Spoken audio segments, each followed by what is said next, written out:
All right, so I've had a couple questions about how to get this decompression valve replaced with a bolt and eliminate the decompression valve.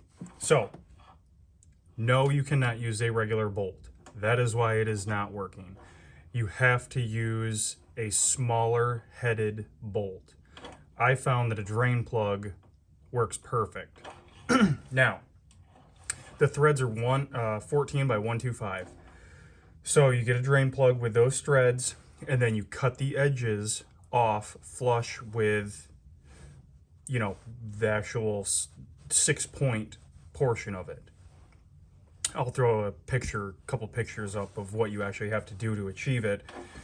Because if you use a regular bolt, it is going to be too wide to fit in this. Same thing with the decompression valve. It has to be this wide. Now, if you put your calipers on that, you'll be able to measure it.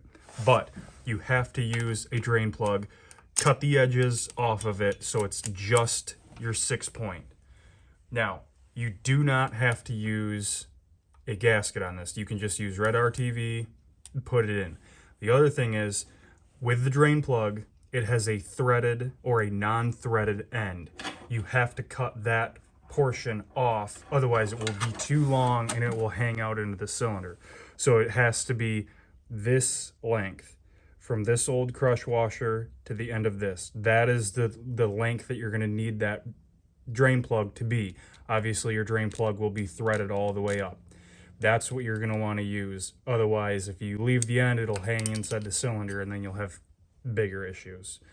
So cut the edges off of it, red RTV, and you should be good to go. I would be careful with how much red RTV you use on this, because you don't want to put too much on there and have it seep inside the cylinder. But drain plug, 14 by 125 threads, they're a couple bucks. It should be pretty easy and straightforward once you get everything ground down, and I'll throw some pictures up at the end of the video as well. Thanks.